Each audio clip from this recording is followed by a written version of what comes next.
rowing doesn't have, like, I would venture to say 85 to 90% of rowers in the US probably pick it up at ninth grade or beyond. And a larger percentage than probably any other sport, college level sport, probably pick it up in college and beyond, like myself and plenty of examples out there who even went on to make Olympic teams. And I was thinking about that. I was like, okay, well, how do you expand the interest or the opportunity within rowing to younger audiences, where, okay, maybe parents are thinking about the possibility of rowing as a sport that their son or daughter competes in at the high school level, but they want to get them actively started now. And I'm curious to hear with you and your mission with Skyline and Washtenaw, like getting more younger athletes participate in the sport, what that process has looked like, how you've actually created that kind of buy-in that can set them on a path for success without also burning them out where they lose their interest and lose their motivation by the time they even get to sophomore, junior, senior year. Yeah, it's a great question because we operate in a grind sport, right? And like if you look at swimming, they deal with this all the time. Like I used to swim as well pre-rowing, and then I used it as the volume add part of my training because I happened to be fortunate in high school, or maybe unfortunate depending on how you look at it, but my high school coach was the GB physiology coach at the time for under 19, so we were doing a lot of volume, but I was able to like mix in swimming for it. But then looking at my friends who were swimming all the time, they would just grind.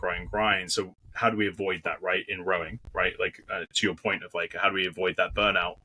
And for us at WRC, we've just lent into the LTAD model. So like long-term athlete development. And like, it's not all about rowing. It's more about like kinesthetic skills across the board. And making just athletics fun and interesting with intra-squad competition and a little bit of external competition. But like, we have not gone down the path with middle school rowing because technically you could go to youth nationals, right, at like U15. I think there's a U15 event for stuff like that. That might be for some programs. That isn't for us. Even in a population like Ann Arbor, which is like a pretty hyper-competitive population, because I personally have just seen that go wrong. I just think, to your point, it breeds, like, it's kind of careful what you wish for. Being an under 15 national champion in something, is that productive? Like, when we've won SRAA as freshmen, we've only had like one or two of those kids stick around because they've done it, right? Like, and we're Scholastic, right? We used to go to youths as well, but like, just shifting budgets as well as just we know how much volume we're doing it's not the right fit for us, and it's 2 weeks after the school has ended, so we've always stuck with SRAA. But I think there's just a balance, right, between being as competitive as possible and making it fun. And the LTAD model, the research is really clear on that, right? Like, you want to make sport interesting and fun and attractive, but we also live in a culture, and Chris Chase and I like talk about this quite a bit. Like we've sort of gone at it, and we're really good friends, so it's always an entertaining like conversation. But like, we live in a culture that is obsessed with winning. So like, what do you do? Like, I really wrestle with this all the time. I ask my coaches this a lot. Like, well, should we be going to more competitions because this is what people want? And like, I look at my 10-year-old who's playing soccer, and he has like a 20-game season. Right, he's in one right now, and he's playing twice a week, practicing twice a week, and playing a game a week, or sometimes twice, and he's 10. And he's on like the third or fourth team of 12 in his age group, right? And if he went up to the gold team, he'd be like playing 4 or 5 times a week and playing 2-3 times a week, which to me, that's way too much for a 10-year-old. So again, like, where's that balance? And that is a constant struggle. So it's really, really hard. So I think it's harder in grind sports though, because like you said, kids get burnt out really quickly. Like, rowing is only so interesting depending on how you approach it, right? And like, I would prefer personally for kids to peak towards the end of high school, going into college if they're really talented and have the skill set to move on to college. And maybe they just do it as a lifelong sport and they just love it because they love it. Like, that's also fine. And then that messaging is really important, how you sell it to kids. Like, we are a very process focused team. Like, it's not that, we celebrate when they win and they do well, but like sometimes the wins are different for different kids. We just had that conversation with our athletes yesterday. Like, we got one or two, three, four kids who, like, their goal this year is to win SRAA, and we've got some kids they'd be thrilled if they made the semis of Midwest Scholastics. And we've got to balance that as coaches. Yep. And that, to that point, like, one of the and I'm currently going through the U.S.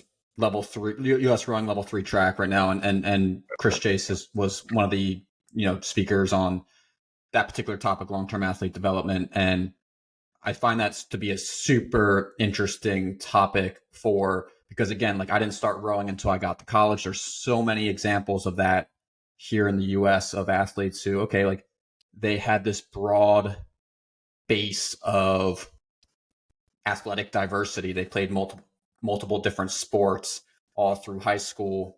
And then when they get to college, there's almost this sense of excitement. It's like, oh, rowing, like, like, I have this foundation where I have coordination, I have a little bit of aerobic capacity, I'm pretty strong because I played this sport or this sport, and that can kind of help accelerate them past a lot of athletes who only focused on rowing and didn't have a base of other athletic skill sets. Some of that can probably be mitigated by athletic development from a lot of these athletes through their track as middle school and high school aged athletes, incorporating strength training and core strength, stability, mobility, flexibility, like all these different things that can help develop them as athletes and keep them upright, so that, again, they're not that athlete who is a senior trying to go to college, but they're struggling with back pain or lingering issues and this and that. Like, they have this stable foundation. I think that's a very interesting point. And is that something that, with the long-term athlete development, right, long-term development model, is that something that you as a program really instill in the athletes and in the foundation of it and building that? Is that something that you focus on? Is that a conversation that you're having with athletes? Shed a little light on that if you don't mind. Yeah, so at the WRC, like, so the Washtenaw, like, middle school level, that's like definitely a core curriculum piece of what we're doing, right? So that could be anywhere, like, every other week you're doing a session on land where you're even using, like, a tennis ball to, like, do ball games with them, and, like, you're developing kinesthetic literacy, right? Like, that's a big part of this, right?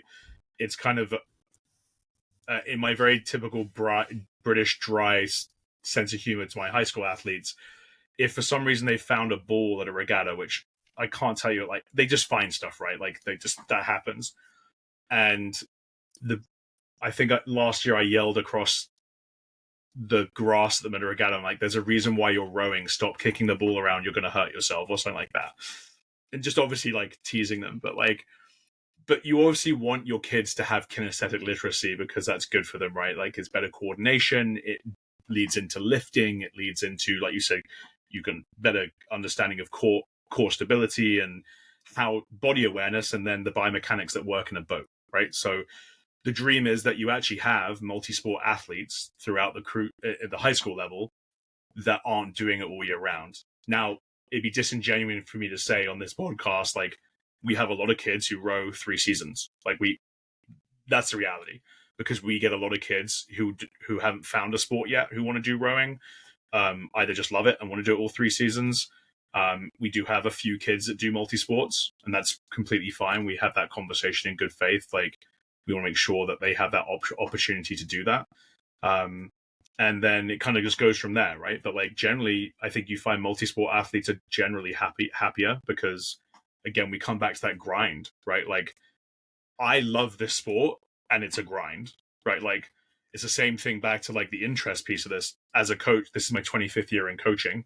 I'm turning 40 this year, and I love this sport. I still find it boring at times.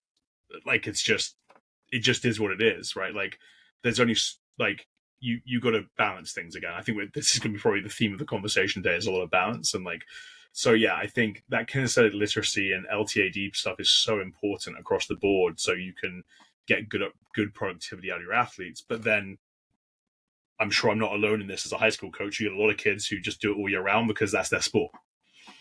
And so you got to, it's gonna go either way depending on what they're doing. But then we approach that, to your point, we do plyometrics once a week, very specifically as an additional 30 to 40 minute session before practice. We do lifting twice a week in the winter to address kinesthetic literacy as well. It's not necessarily to shift weight.